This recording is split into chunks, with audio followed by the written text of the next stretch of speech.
Basil Rathbone and Nigel Bruce in the new adventures of Sherlock Holmes.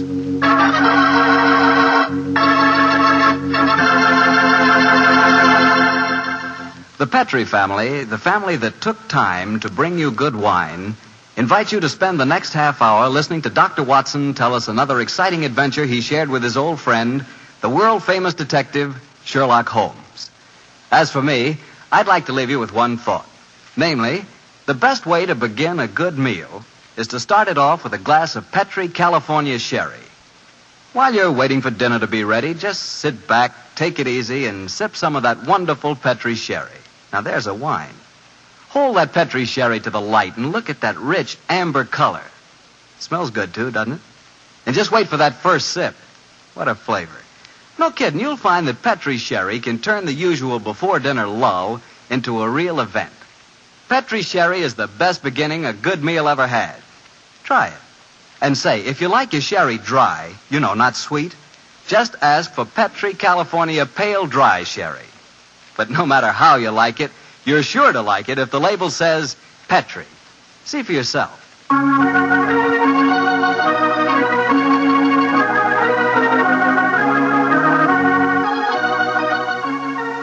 And now for the weekly visit with our good friend and host, Dr. Watson. Tonight we find him on the stage of the Paramount Theater in Hollywood. Good evening, Doctor. Good evening, Mr. Bartell. If you've bought a victory bond, you're welcome. I have, Doctor. Now, what's the recipe for tonight's new Sherlock Holmes adventure? Well, now let me see. Take equal parts of beautiful English countryside and black villainy.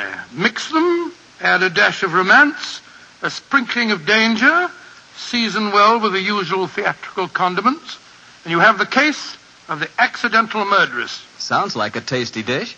How did the story begin, Doctor? On a beautiful summer day in 1895, Holmes had just concluded his famous investigation of the sudden death of Cardinal Tosca, an inquiry which was carried out at the express desire of His Holiness the Pope.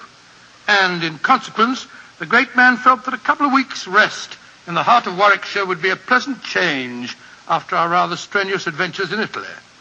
And so, Mr. Bartell, we went to Stratford-on-Avon. Oh, the home of Shakespeare, huh? Quite right, my boy. As a matter of fact, that was the reason that decided us to go there. Holmes was a great lover of the drama, and at the time my story begins, the Shakespearean festival was in full swing. For the first week, our life there was calm and peaceful. During the daytime, we visited the local places of interest, such as Anne Hathaway's cottage and Shakespeare's birthplace, and the evenings found us at the theater. It was on a Tuesday, I remember, during our second week's stay, that the trouble began. Holmes and I had gone for a walk through the nearby forest of Avon. He was in unusually good spirits that morning, and there was a distinct twinkle in his eye as he said, Watson, for once I begin to wish that I were a man of wealth. Oh, and what makes you say that, Holmes? The beauty of this place, old fellow.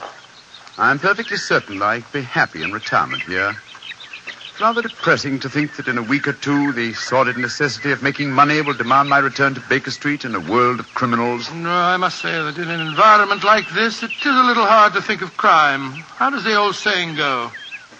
Where every prospect pleases, and only man is vile. Yes, but Shakespeare puts it even better, old chap. Oh, really? What's he say? Oh, surely you remember the speech in As You Like It. We saw the production 2 nights ago. Oh, I don't remember the speech. How did it go? In this setting, it's really remarkably apposite. Are not these woods more free from peril than the envious court? Here feel we but the penalty of Adam, the season's difference. Don't you remember?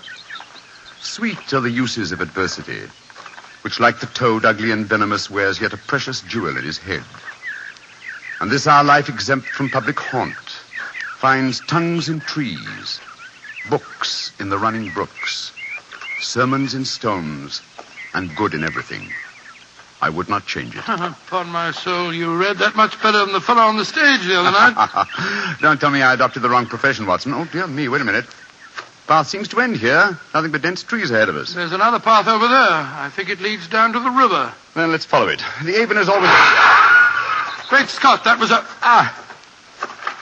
Holmes! Holmes, you hurt? Yes, I think I am. Bullet hit my shoulder. I think it's only grazed it. Well, get off your coat quickly. Let's have a No, look. it's only a scratch. First, let's find out where it was fired from. I heard the thud of a bullet in the tree behind me. Yes, here we are. Give me a penknife, old fellow, will you? There you are. Thanks. Do you suppose that shot was deliberate? Well, I can't imagine someone mistaking me for a rabbit, Watson. By the way, there was a curious echo to that shot. I don't know whether you've noticed it. Uh-huh. Here's the bullet. Now, let me see. I was standing there. A line from this bullet hole in the tree through the spot where I was standing would indicate that the shot was fired from that cluster of trees over there. Come on, Watson. Let's see what a search discloses. Well, I wish you'd let me look at that shoulder before you start galloping all over the countryside, Holmes. You're bleeding quite profusely. Oh, plenty of time to look at it when we... Hello. Look over there. A man and woman running towards us across the clearing. Yes, and carrying guns. Yes, it looks as if it was an accident after all. Was anyone hurt? Yes, sir. My friend was hit in the shoulder. Oh, how dreadful. It's not a bad wound, is it? Oh, it's only a scratch, madam, I hope. But the blood on your coat. Well, just, how did this accident happen, sir? Well, we were out rabbit shooting. I was teaching my wife to use a rifle. I saw a rabbit scurry across the clearing. I raised the rifle and fired. It seemed to me, Geoffrey, that as I did so, you jolted my arm. Yes, I'm afraid I did, Alice. I was going to fire too, but as I raised my rifle, I jolted your elbow and sent your shot wild. I can't tell you how sorry I am, sir. Here's my card. Of course, we'll take care of any expenses that may be entailed. Well, the first thing to do is to find out how much damage has been done. You'd better take your coat off, old fella. I don't think I can. Oh, he's badly hurt. No, it's just that... The man's fainted. Oh, this is dreadful. I have a horse and trap down the road. Excellent. Give me a hand with him, will you? I must get him to a hospital as fast as possible.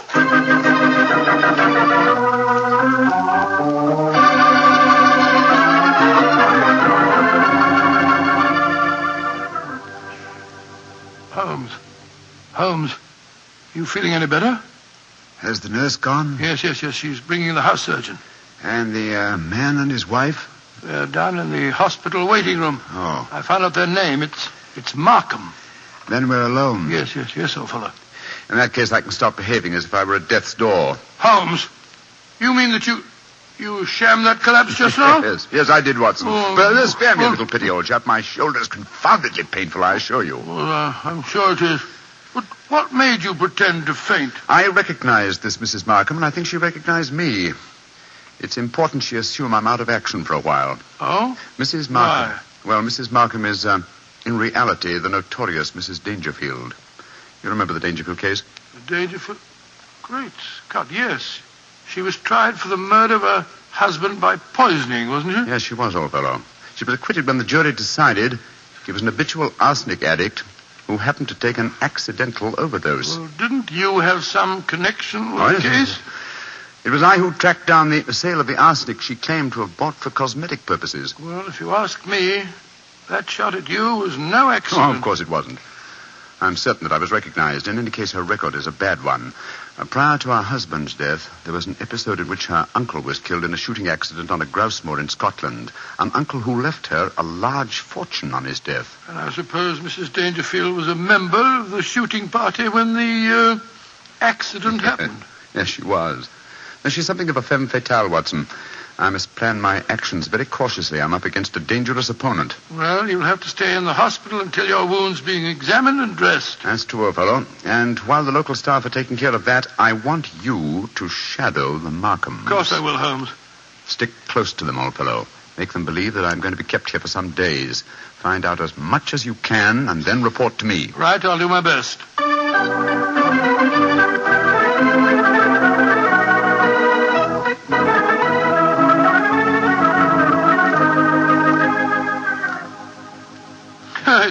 It's awfully kind of you, Mrs. Markham, to insist on having me back to your house for lunch. My dear Dr. Watson, after injuring the famous Mr. Holmes, it's the least I could do. Of course it is. Geoffrey, dear, will you bring us some sherry? It's Ada's day off, you know. Very well, Alice. Is anyone else coming to lunch? Only Dennis Romney. Oh, Lord, that fellow seems to live here. Well, I'll go and get the sherry. Sit down, won't you, Dr. Watson? Oh, thank you, madam. Thank you. You say that you think Mr. Holmes will be in the hospital for some days. I'm afraid so. The wound wasn't serious. He lost quite a bit of blood. Oh, I feel perfectly dreadful about it. Well, you mustn't blame yourself too much, madam. It was an accident. Yes, but I might so easily have killed him. Well, you haven't, and that's all that matters. Did you say that Dennis Romney was coming to lunch? Is that the actor fellow from the Memorial Theatre? Yes. Have you seen him on the stage? Yes, several times. Holmes and I have been going to the festival regularly since we came down here. A fine actor, isn't he?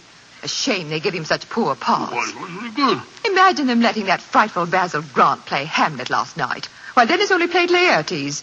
Dennis is 3 times a better actor. I suppose he is. He's coaching me in acting. Oh, coaching you? Really? Yes, he thinks that I may be able to get small parts here next season. I've always had a great urge to go on the stage, but no one's ever encouraged me before. Oh, here's Geoffrey. This sherry's rather special, Doctor. Jerez de la Frontera.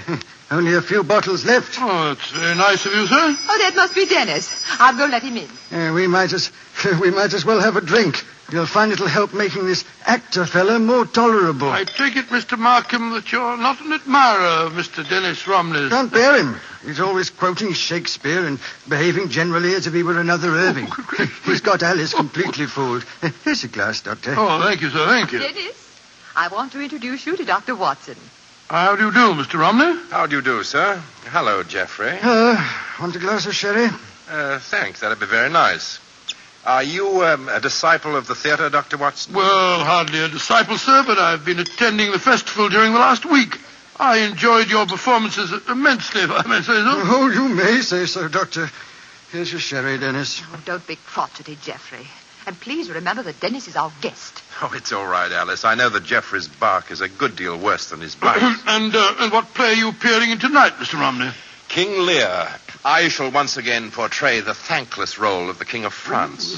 While that incredibly bad actor, Basil Grant, tears a multitude of passions to tatters in his rendition of Lear. Oh, horrible, horrible, most horrible. I thought his Hamlet was atrocious last night, Dennis. Wasn't it?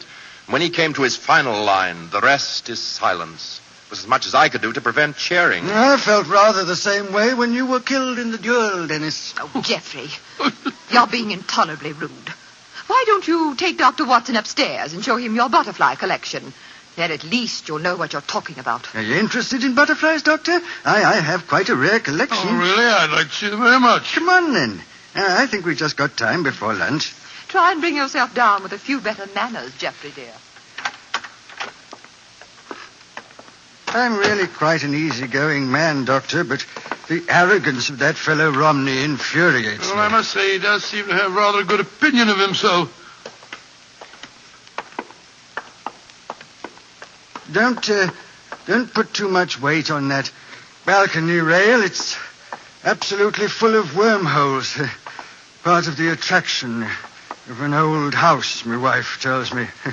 But I regard it as confoundedly dangerous. Yeah, and this is my little museum. In these cases, I think you'll find some of the finest specimens of Lepidoptera you've ever seen. It's my hobby, and I may say that, with the exception of the Natural History Museum, I doubt if you'll find a finer collection. It must have taken you years to collect them. It has. Many years, many disappointments, and a great deal of patience. Look at this fella. He's my prize specimen, a North American monarch. North American monarch. Beautiful, beautiful. Isn't he? And this is an admiral. Yes, of course I know Fairly him. rare. And this is a perfect bee-hawk moth. Bee-hawk and moth. Here's an emperor. Ever see more exquisite markings? Well, never. Tell me, Mr. Markham, when you captured a butterfly, how'd you kill it without marking it in any way? With poison. Oh? What poison? Cyanide. Not arsenic? You heard me say cyanide, Doctor. The only reason I mention it is that a friend of mine collected butterflies once, and I'm certain that he always used arsenic to kill them. Why'd you keep talking of arsenic? You're trying to hint at something. No, my dear fellow. I was just curious, that's all. Yes. A trifle too curious, perhaps. There's the luncheon gong. Let's go downstairs again. Sir, old man, I didn't mean to offend you. Oh, of course you didn't. But my nerves are a little on edge today. Must be that accident to your friend that's upset him. I really must get that balcony rail mended. Shh. Shh. What is it, sir? My wife and young Romney. They're going into lunch. Listen. But, darling, why won't he understand? How can you expect him to, Dennis? Jeffrey has no imagination. He's never understood me. Well, Doctor, they say that listeners never hear good of themselves. You know, sometimes I wonder if my wife wouldn't like me out of the way. Let's go down to lunch, shall we?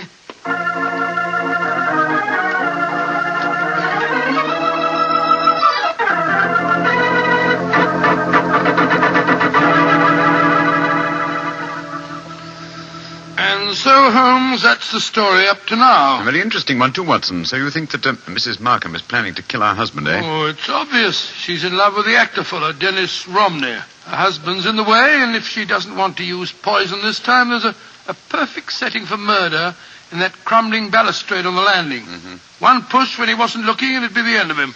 And no one could prove that she did it. A charming household. And Mr. Markham became very evasive, you say, when you mentioned arsenic. Yes. I said it deliberately, of course, to see how he'd react. If you ask me, he knows that his wife has arsenic in the house. And he was trying to protect her. You've exerted your charm sufficiently to arrange to see them again, I trust. Well, yes, as a matter of fact, I have. They're taking a picnic tea and going boating on the Avon this afternoon. They asked me to join them. Of course, I agreed. I just rushed back here to the hospital to report to you first. You've done splendidly, Watson, splendidly. Oh, thanks so much, Owen. But I've been so busy telling you what I've found out that I haven't asked you about you. How are you feeling? Oh, I'm fine, old fellow, fine. What did the house surgeon discover? A very interesting fact. Look in the drawer beside my bed, will you? Great Scott, it's a bullet. A bullet that the house surgeon removed from my shoulder. But we found a bullet in the tree also. Precisely. Therefore, 2 bullets were fired. But, good Lord, that means... It means, old chap, that we have a dangerous task ahead of us. Not to solve a murder, but to prevent one.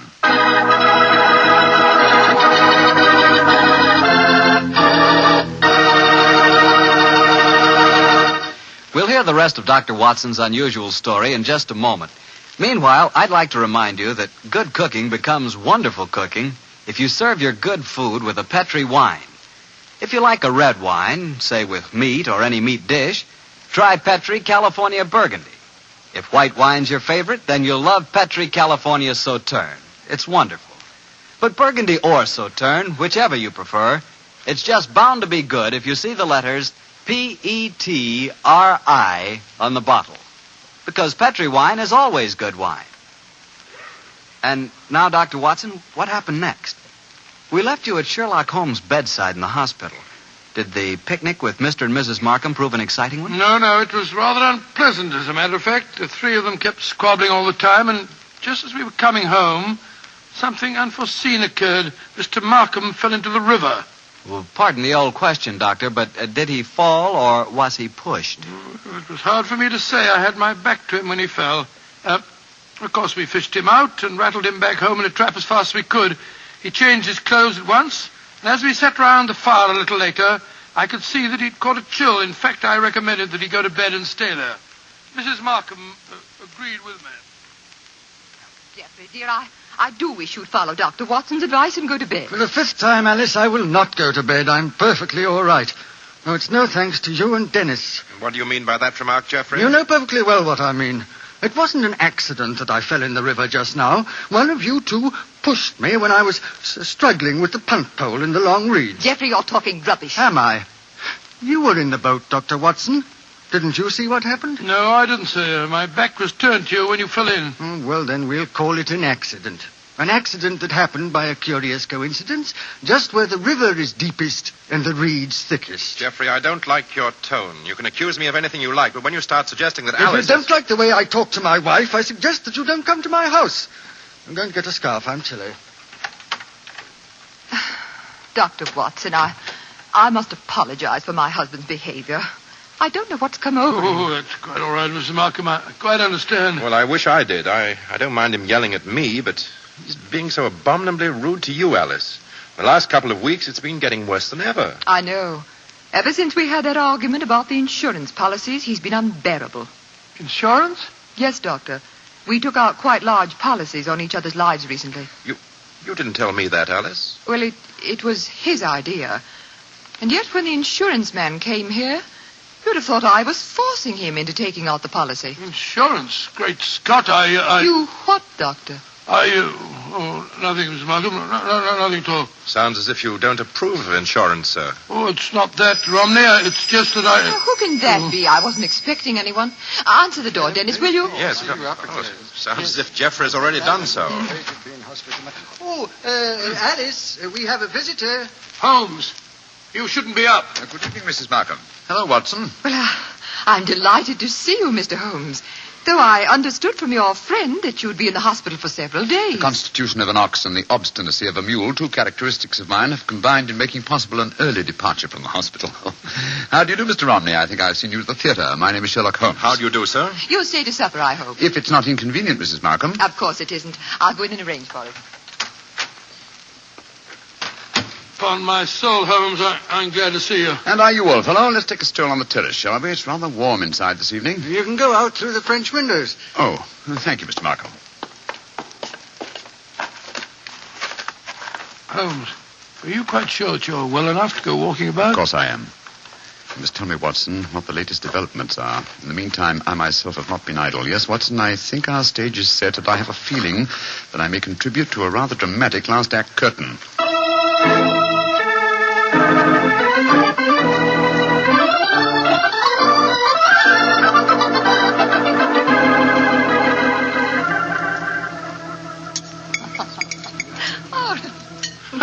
A delightful meal, Mrs. Markham. Oh, well, thank you, Doctor.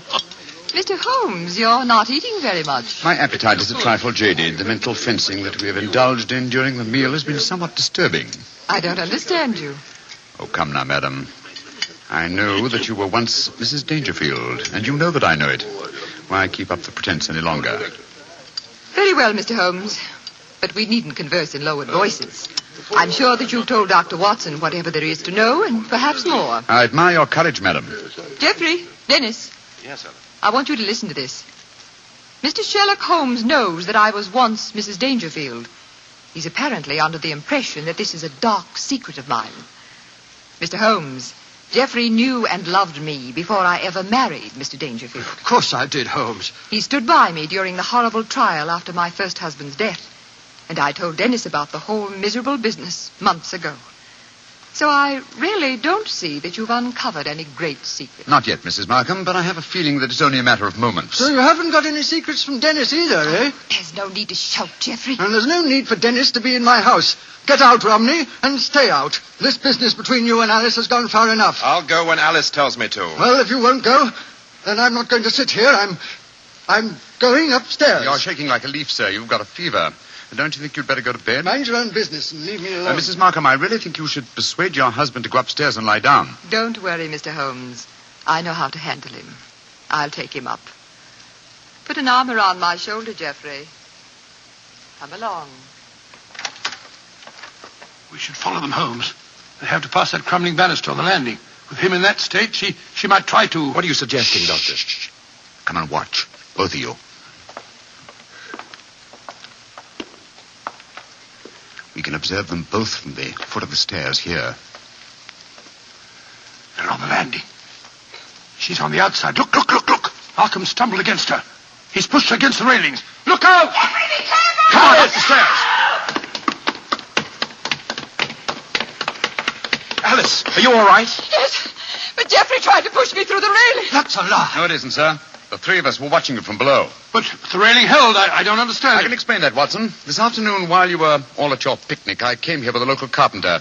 You had informed me, old fellow, that it was the maid's day off, and I took the liberty of reinforcing that decaying woodwork. What the blazes do you think you've been up to, Holmes? Preventing murder, sir, and finding the true solution to the Dangerfield case. What do you mean, Mr. Holmes? The true solution? Surely it's obvious to you, Mrs. Markham. You have told us that your present husband loved you before you married Mr. Dangerfield. It was he who accidentally killed your uncle so that you might inherit a fortune. It was he who accidentally gave your first husband an overdose of arsenic. Arsenic that he obtained for the purpose of destroying butterflies. Yes, and it was he who tried to send you to your death by pushing you through those railings. And all the time, Mrs. Markham, I thought that you were the potential murderer. You fellows have got hold of the wrong end of the stick. All I've been trying to do is to conceal the fact that my wife was a murderess. Geoffrey, how can you say that? Markham, if you were... Just a moment, Mr. Romney. I'm not through with him yet. This talk is all very dramatic, Mr. Holmes, but I wonder how you're going to be able to prove it. Dr. Watson, Mr. Romney, and I will testify to the attempt that you've just made on Mrs. Markham's life. Yes, and what about the attempt on your life, Holmes? Obviously, it was Markham who fired at you in the woods. But my wife has already admitted firing the shot. True, sir. But 2 shots were fired. The one that your wife fired, we found in the tree. The one that you fired was extracted from my shoulder in the hospital. Then the 2 shots were fired simultaneously. You remember, Watson, that I commented at the time on a curious echo. Mrs. Markham told us that her arm was jolted as she pulled the trigger. That was when the other rifle was fired. Mr. Markham didn't want me on the scene when he staged his latest accident, and so he tried to kill me. What kind of a devil have I been living with all these years? I think I'm going to kill you, Markham. Don't come near me. Keep him away from me. Leave him to the law courts, Mr. Romney. British justice may be slow, as indeed it was in the Dangerfield case, but in the long run, it is sure. You'll find that out, Mr. Markham, on the gallows.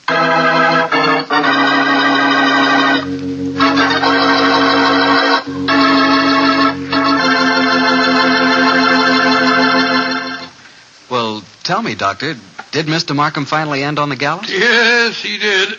And it might interest you to know that Mrs. Markham and Dennis Romney were married. A nice chap and a fine actor, that boy. Maybe that's what I should have been. An actor. To be or not to be, that is the question. Whether it is noble in the mind to suffer. Well, what's the matter, Doctor? Don't you like it? The words are beautiful, but your delivery of them... Not good, huh? No, not good, Mr. Bartell. Okay. I'd rather talk about Petri wine anyway. Now, there's something to really talk about. Petri wine. A wine with generations of winemaking behind it. That's a fact, you know. The Petri family started making Petri wine generations ago. Way back in the 1800s. So they've had the time to develop the art of winemaking, and they've been able to hand down that art from father to son, from father to son. Yes, the Petri family really knows how to turn luscious, sun-ripened California grapes into clear, fragrant, delicious wine. And those letters, P-E-T-R-I, on the bottle, are the personal assurance of the Petri family that every drop of Petri wine is good wine. It's got to be. Because don't forget, Petri took time to bring you good wine. Well, Dr. Watson, what new Sherlock Holmes story are you going to tell us next week? Well, now, let me see. Next week, Mr. Bartell, I'm going to tell you an exciting adventure Holmes and I had in North Africa. It begins at the headquarters of the Foreign Legion and ends with a strange death in the Cafe of 1,000 Sighs. I call the story Murder in the Casbah.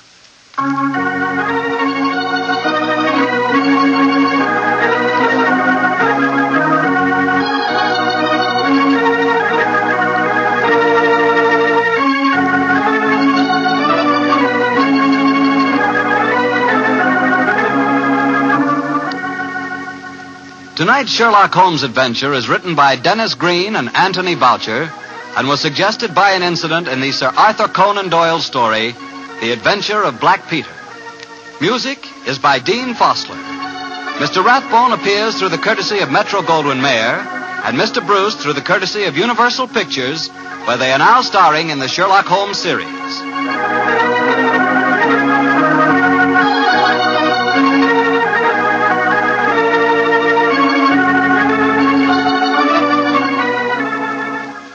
The Petri Wine Company of San Francisco, California, invites you to tune in again next week, same time, same station. This is Harry Bartell saying goodnight for the Petri family.